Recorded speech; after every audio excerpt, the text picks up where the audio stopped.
Halo, Assalamualaikum warahmatullahi wabarakatuh. Semangat pagi, sahabat guru penerus sekalian. Di sesi kali ini, di Civic Class, kita akan membahas satu topik, yaitu tentang integrasi nasional dalam bingkai Bhinneka Tunggal Ika. Masih ingat kan semboyan Bhinneka Tunggal Ika? Nah, inilah yang akan menjadi ruh terwujudnya dan lestarinya integrasi nasional. Nah, kita akan bahas satu persatu di video kali ini tentang integrasi nasional yang kaitannya nanti dengan Bhinneka Tunggal Ika. Yuk, kita masuk ke materi. Apa yang akan kita pelajari di video kali ini? Yang pertama adalah kita akan cek dulu apa kompetensi dasar yang akan diharapkan dikuasai. Kemudian yang pertama nanti pengertian integrasi nasional, kemudian materi tentang syarat-syarat integrasi, kemudian apa saja sih macam-macam integrasi, dan yang terakhir di video kali ini adalah faktor pendorong dan penghambat integrasi. Tentunya sudah tidak sabar kan untuk memulai pelajaran kita di video kali ini. Nah, yang pertama, kompetensi dasar. Kompetensi dasar yang akan kita bahas pada video kali ini adalah menganalisis faktor-faktor pembentuk integrasi nasional dalam bingkai Bhinneka Tunggal Ika. Langsung saja kita masuk ke materi video kali ini. Yang pertama adalah kaitannya dengan pengertian istilah. Apa sih pengertian integrasi? Oke. Integrasi nasional. Menurut Kamus Besar Bahasa Indonesia, integrasi berarti pembauran hingga menjadi kesatuan yang utuh atau bulat. Artinya, integrasi ini adalah pembauran dari bagian-bagian yang berserakan, bagian-bagian yang terpisah-pisah, kemudian membaur menjadi satu, menjadi utuh, meskipun tidak menghilangkan ciri dari masing-masing item-item tadi. Kemudian, bagaimana dengan arti dari integrasi nasional? Menurut Kamus Besar Bahasa Indonesia, bahwa integrasi nasional adalah penyatuan berbagai kelompok budaya dan sosial ke dalam kesatuan wilayah dan pembentukan suatu identitas nasional. Nah, kalau kita lihat di poin ini adalah integrasi nasional itu penyatuan berbagai kelompok budaya. Seperti yang kita ketahui, di Indonesia ini ada puluhan bahkan ribuan kelompok budaya dan kelompok sosial yang itu kemudian kita himpun menjadi satu kesatuan wilayah, sehingga nanti menjadi satu identitas nasional. Disitulah upaya seluruh bangsa Indonesia agar integrasi nasional ini terwujud, sehingga tujuan nasional bangsa Indonesia dan tujuan nasional berbangsa dan bernegara dapat terwujud dengan dukungan dari terciptanya integrasi nasional. Baik, kita lanjutkan materi berikutnya. Apa saja sih syarat-syarat integrasi agar integrasi ini bisa terwujud dengan baik? Yang pertama, tentu saja dari sisi masyarakat, maka masyarakat hendaknya merasa bahwa mereka bisa saling mengisi satu sama lain. Artinya bahwa satu anggota masyarakat itu ada saling terkaitan dengan anggota masyarakat yang lain. Contoh sederhananya begini. Ada penjual, ada pembeli. Itu adalah saling keterkaitan. Ada petani, ada sopir. Sehingga apa? Ketika petani panen, ada orang lain yang membantunya mengantarkan hasil panennya ke pasar. Di sana juga, di pasar itu juga ada keterkaitan. Ada penjual, ada pembeli, ada jasa, ada yang menggunakan jasa, dan seterusnya. Sehingga diharapkan masyarakat memiliki rasa bahwa dia tidak bisa hidup sendiri dan juga tergantung dengan anggota masyarakat yang lain. Sehingga dengan perasaan ini, maka integrasi akan terwujud dan egoisme disingkirkan dan perasaan sosial bahwa kita akan membutuhkan kehadiran orang lain ditumbuhkan, sehingga syarat integrasi yang pertama bisa terwujud. Lalu yang kedua, integrasi ini bisa terwujud apabila terwujud kesepakatan bersama mengenai norma-norma dan nilai sosial yang dijadikan pedoman dalam hidup bersama. Artinya begini, bahwa dalam kehidupan bersama itu ada satu standar nilai, standar norma, standar baik buruk yang itu menjadi kesepakatan bersama dan itu dijadikan pedoman dalam kehidupan bersama. Contoh sederhana, cara duduk misalkan, contoh sederhana ya, cara duduk.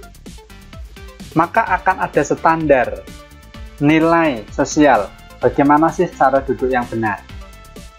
Atau misalkan norma-norma kesopanan, bagaimana sih standarnya seorang anak berperilaku terhadap orang yang lebih tua.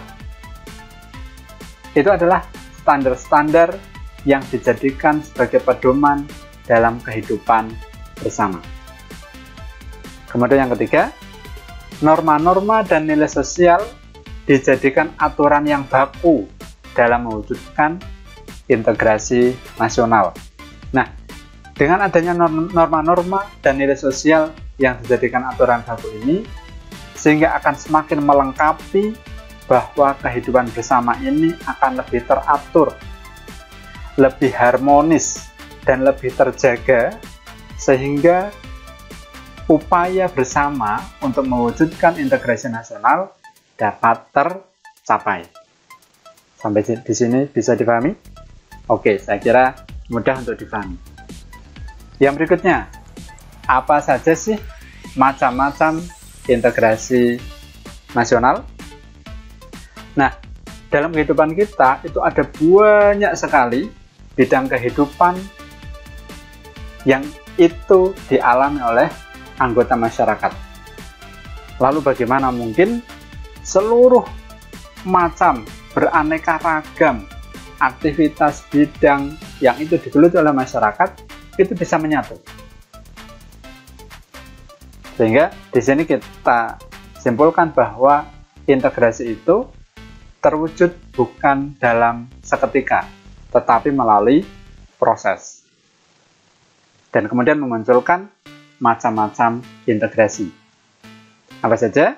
Yang pertama adalah integrasi kebudayaan. Integrasi kebudayaan ini adalah penyesuaian di antara unsur-unsur kebudayaan yang berbeda, kemudian menjadi serasi dalam kehidupan masyarakat. Artinya begini, di setiap daerah itu memiliki kebudayaan yang berbeda.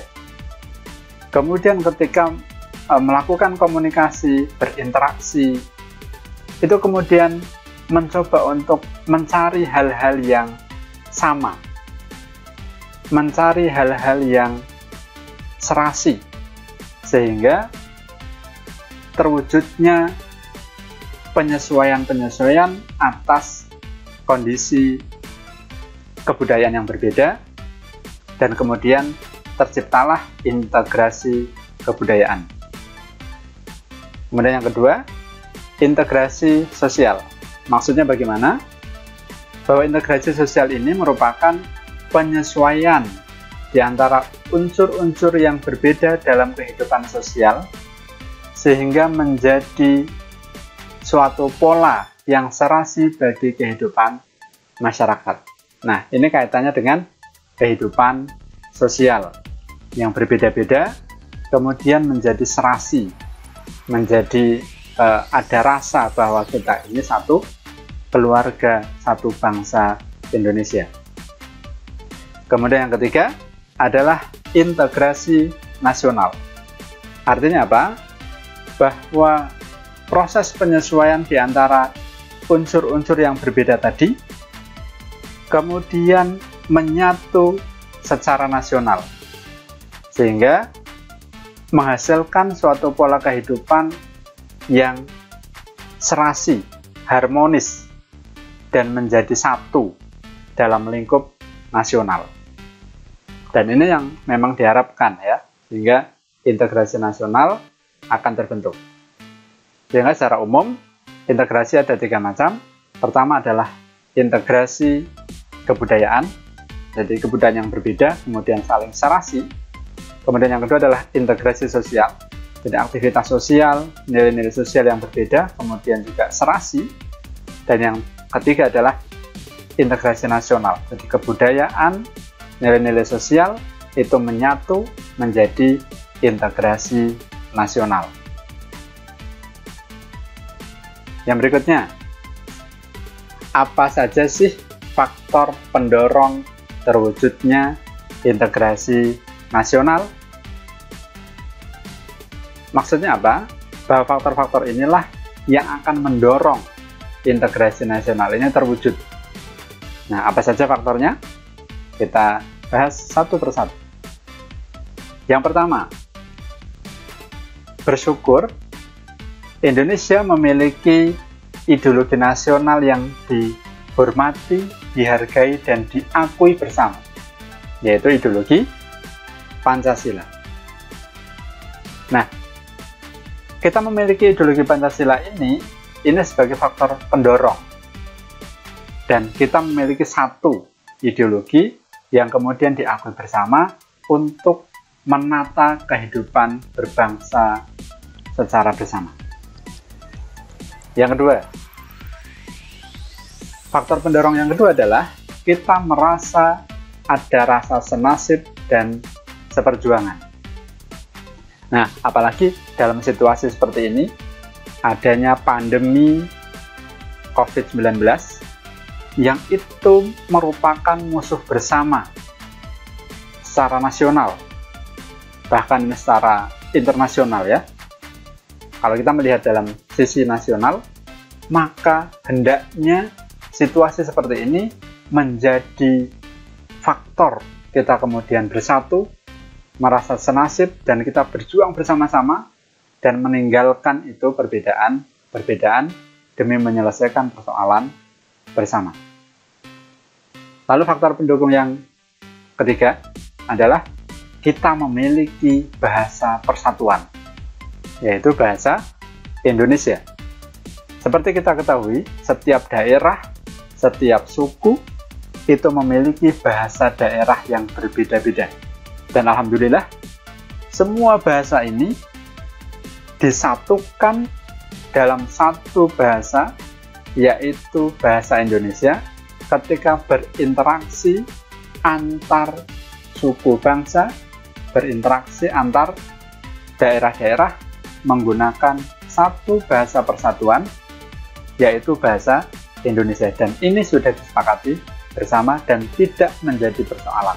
Artinya ini adalah faktor pendorong terwujudnya integrasi nasional. Lalu berikutnya, bersyukur kita memiliki rasa cinta tanah air. Bagaimana aplikasinya? Banyak hal. Contoh yang paling sederhana adalah bagaimana kita saling mendukung agar kehidupan masyarakat semakin baik. contoh sederhana dalam bidang ekonomi misalnya, kita akan lebih bahagia, lebih senang untuk menggunakan produk dalam negeri dibanding kita menggunakan produk-produk impor. Dan banyak lagi contoh-contoh yang lain kaitannya dengan rasa cinta tanah air. Berikutnya, faktor pendorong integrasi nasional adalah kita memiliki semangat persatuan, semangat gotong royong, dan toleransi, di mana kita ini adalah berbeda-beda, kemudian kita bersatu, bergotong royong, dan saling toleran atas perbedaan yang ada. Demi apa? Demi satu, mewujudkan satu tujuan yang sama. Tekad bersama untuk mencapai satu tujuan, yaitu kehidupan bersama. Itu minimal ada 6 faktor pendorong integrasi nasional. Nah, dengan harapan faktor-faktor inilah yang menjadi motor utama bahwa kita optimis, kita yakin, dan kita lestarikan bersama, kita wujudkan bersama integrasi nasional. Nah, ternyata kita juga punya faktor penghambat integrasi nasional. Lalu apa saja faktor penghambatnya? Yang pertama adalah kita ini dengan kondisi masyarakat yang heterogen, ras yang berbeda-beda, ada yang pribumi, ada yang keturunan, dan sebagainya. Kemudian juga masyarakat kita beraneka ragam agama. Yang kita tahu, resmi dari pemerintah ada berapa? 6 agama yang diakui. Dan di luar itu masih ada agama kepercayaan yang itu juga berbeda-beda lagi di masing-masing daerah. Kemudian juga budaya. Kita memiliki masyarakat dengan budaya yang beraneka ragam. Bahkan tidak terhitung berapa jumlah budaya yang ada di masyarakat Indonesia. Di samping itu juga ada adat yang berbeda, dan kita ini sangat heterogen. Dan kalau ini tidak dikelola dengan baik, maka akan menjadi penghambat terjadinya integrasi nasional. Apalagi kalau sudah mulai ada namanya egoisme, ada namanya etnosentrisme, yang merasa bahwa sukunya, adatnya, budayanya lebih baik daripada agama, budaya, atau adat orang lain. Nah, ini akan menjadi faktor penghambat integrasi nasional. Berikutnya, bersyukur kita ini memiliki wilayah yang sangat luas dari Sabang sampai Merauke. Kita beruntung memiliki wilayah yang luas, tetapi ini akan menjadi faktor penghambat ketika wilayah yang sangat luas ini tidak bisa dikelola dengan baik. Maka bisa menjadi juga potensi adanya pemisahan wilayah misalkan, atau wilayah-wilayah yang tidak terjangkau terhadap apa? Terhadap pembangunan, terhadap pengembangan SDM, terhadap pendidikan, dan sebagainya. Nah, faktor lain juga adalah ketimpangan sosial dan pembangunan antar daerah yang tidak bisa merata. Nah, ini karena faktornya tadi ya. Faktornya wilayah kita sangat luas, sehingga berefek pula terjadinya ketimpangan sosial, ketimpangan ekonomi, ketimpangan pendidikan, ketimpangan pembangunan antar daerah. Maka bisa kita lihat satu daerah pembangunannya atau kemajuannya berbeda dengan wilayah yang lain. Nah, disinilah bisa menjadi faktor penghambat terjadinya integrasi nasional. Apalagi kalau terjadi kecemburuan sosial, yang itu bisa menyebabkan persoalan-persoalan bermunculan. Yang berikutnya, Apa saja sih faktor penghambat integrasi nasional? Adalah adanya ancaman, adanya tantangan, adanya hambatan dan juga gangguan yang mengganggu stabilitas nasional. Misalnya ada terorisme, separatisme, provokasi massa, provokasi media, konflik, dan sebagainya. Dan itu menjadi faktor-faktor penghambat integrasi nasional. Nah, ketika kita sudah menyadari ada faktor penghambat ini, maka bagaimana caranya pribadi-pribadi kita menjadi solusi, bukan justru menambah masalah. Maka, jadilah pribadi yang mengutamakan kepentingan bersama dan mengesampingkan kepentingan pribadi, apalagi egoisme dalam diri kita. Saya kira itu bisa dipahami ya. Nah, apa saja yang sudah kita pelajari di video kali ini? Yang pertama tadi sudah kita review kompetensi dasar, kemudian pengertian integrasi nasional, syarat terwujudnya integrasi, macam-macam integrasi, dan yang terakhir adalah faktor pendorong dan faktor penghambat integrasi nasional.